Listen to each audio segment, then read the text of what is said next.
might be good. I think I put a little too much paint on the lantern, so we're just gonna pat it off, and then we're going to work on it perhaps in a little bit. Let's get that Indian yellow. And there we go. Whoop.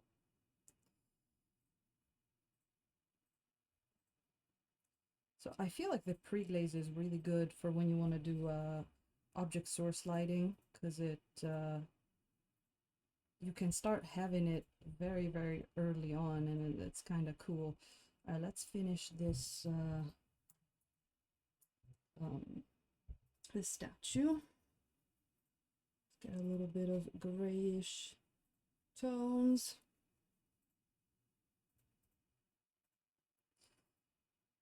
Wouldn't mind to be done or close to done with the base before we go on with the rest of the mini, because you know me, once I start painting those skin tones, I get lost in them, and then I lose interest for the whole rest of the mini. So let's make a bit of a gray here, not too green yet. I want to keep the green for mostly the backlight.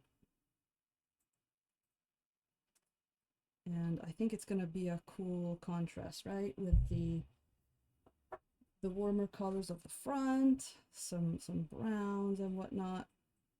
And you've got your more neutral tones, and then the back is just going to be like green light, and should be pretty cool.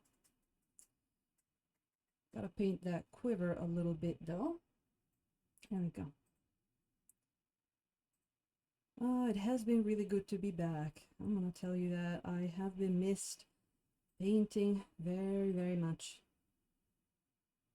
Not that I haven't painted anything in these months. Well, the first months after I stopped the streaming, I was mainly working on other stuff. I really didn't have time to do any painting, unfortunately.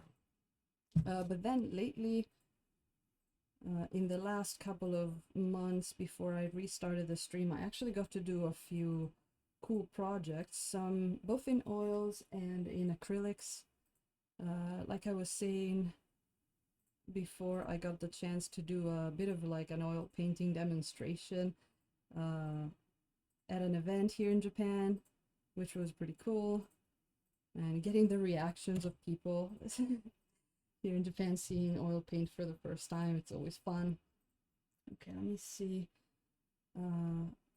Let's get some highlights. Ooh, let's get some of this.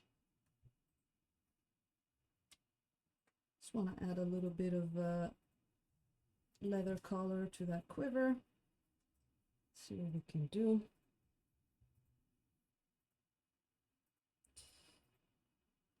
Getting mentally ready to do some test minis. Ooh. Are you one of those people that, I mean, one of most people where, you know, you are your worst critic kind of person? Because I think most of us are.